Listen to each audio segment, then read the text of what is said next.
Okay, I just finished The Sun Also Rises by Ernest Hemingway last night, and this is only the second novel of his that I've read, the first one being The Old Man and the Sea. Uh, and I've read just a couple of his short stories, really, maybe a few, I don't know. It's been a very long time.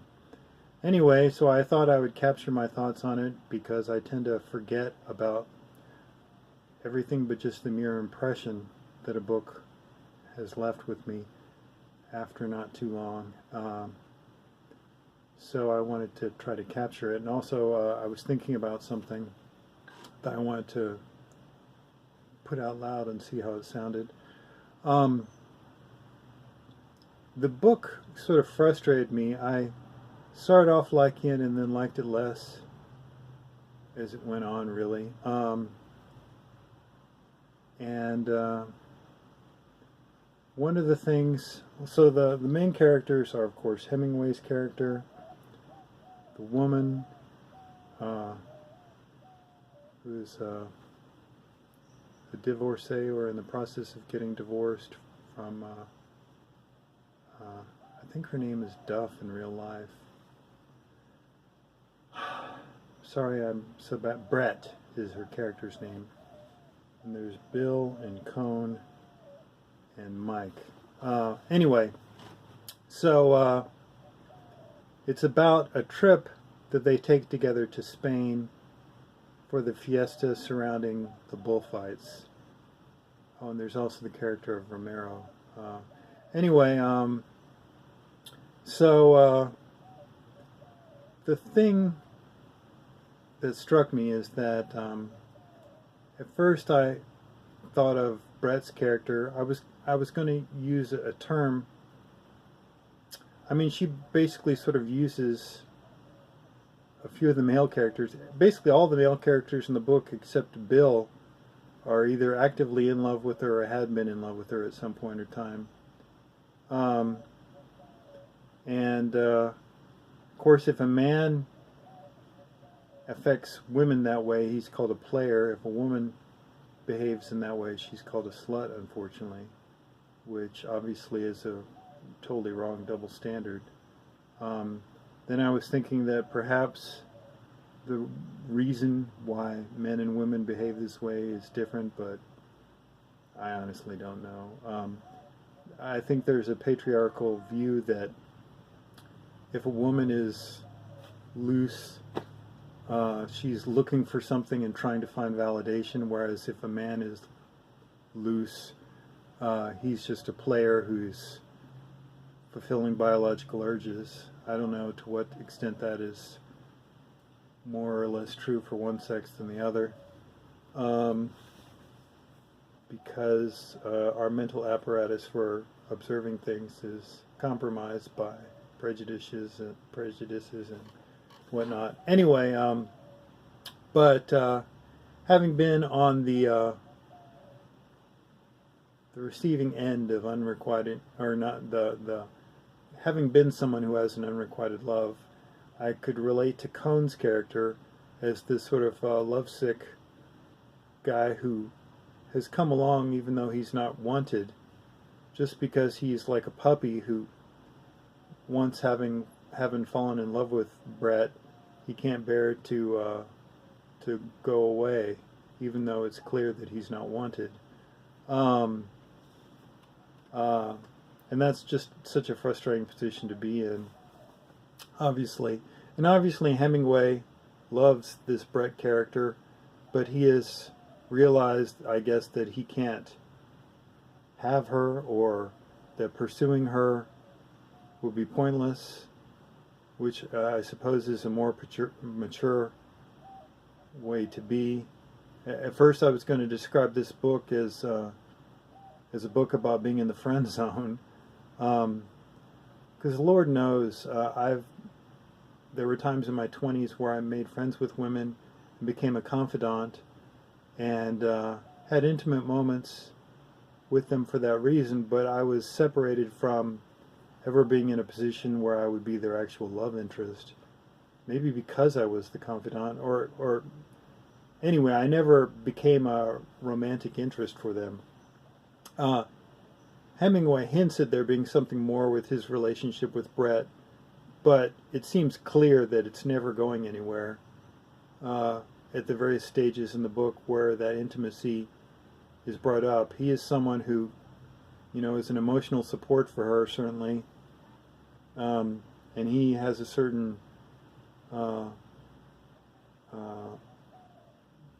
lonely love for her that is unfulfilled, but I guess he realizes that there's not a whole lot he can do about it, maybe. But anyway, so they go to Spain for the fiesta, and of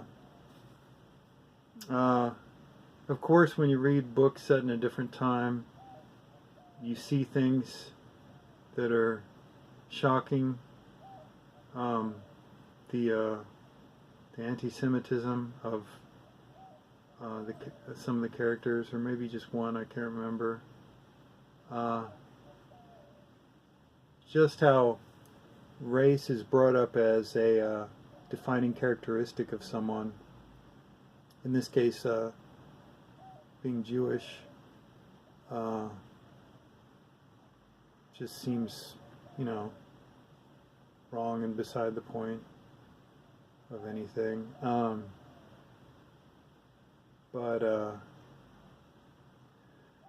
that's sort of shocking.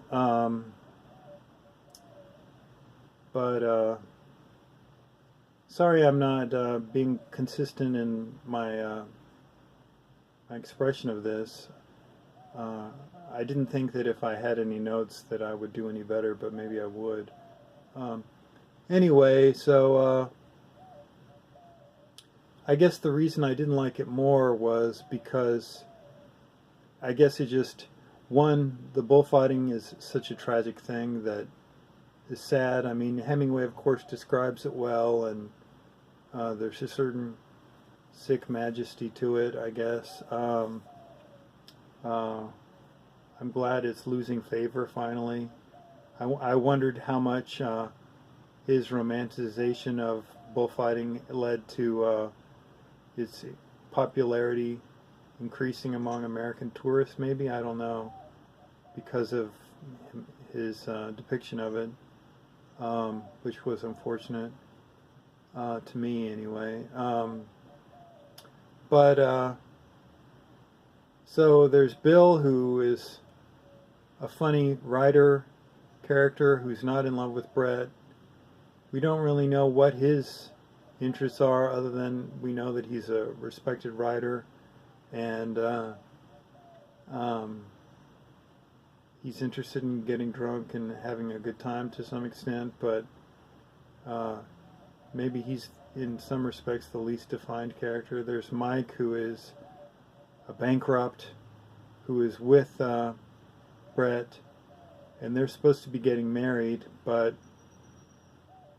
I guess that is not something that seems like it can be trusted with Brett, because she falls in lust or infatuated with Romero, the much younger bullfighter, and sort of sweeps him off his feet. And they have an affair, and Mike is just basically tossed aside. Meanwhile, Cohn, who had met with Brett earlier at some beach or something for a little vacation together where they were intimate, afterwards she just drops him like a hot potato, and he doesn't understand. He's like a confused puppy that's suddenly neglected by its owner.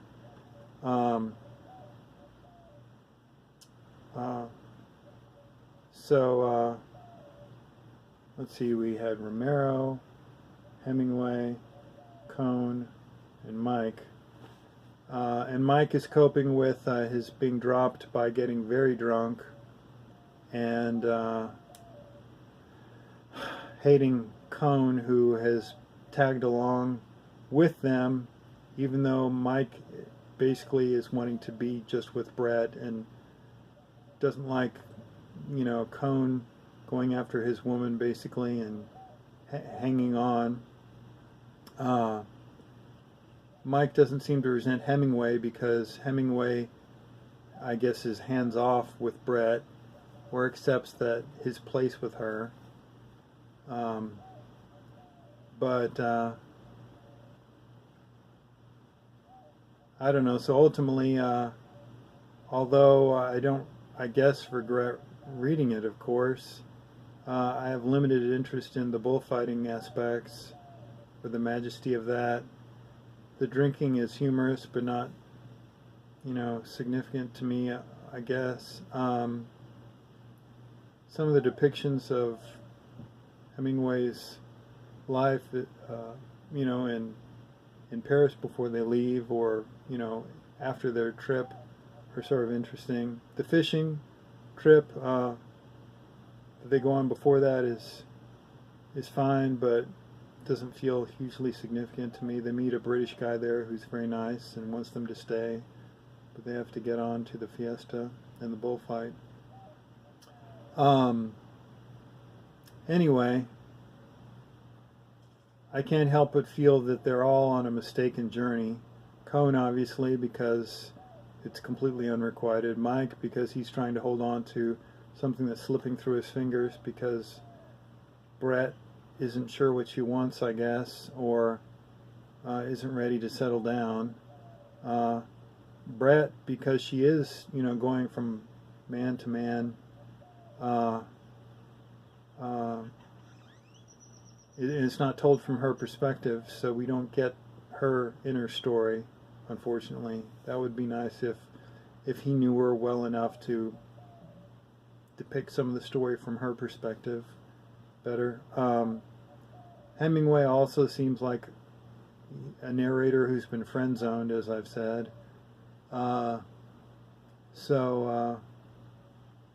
Certainly someone in their 20s writing about their interactions comes across those experiences, and they're depressing. I guess I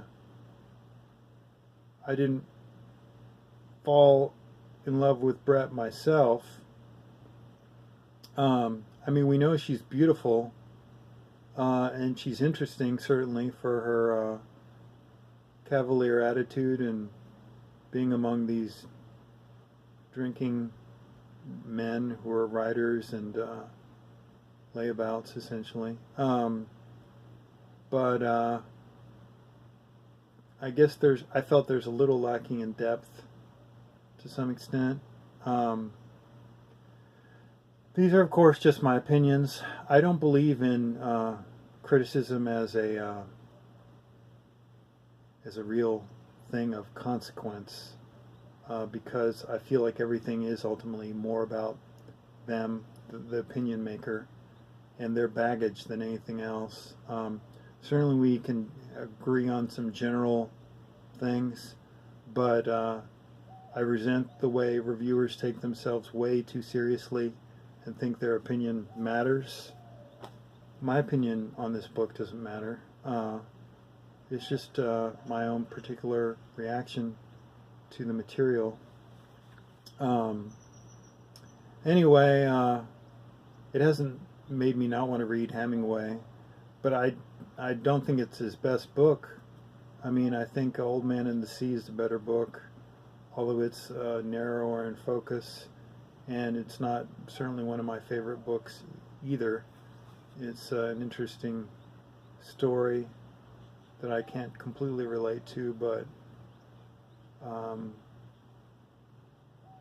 anyway, so far I would have to say I like his short stories better that I've read. So I look forward to reading more by him. Anyway, if you have any particular thoughts on The Sun Also Rises, let me know.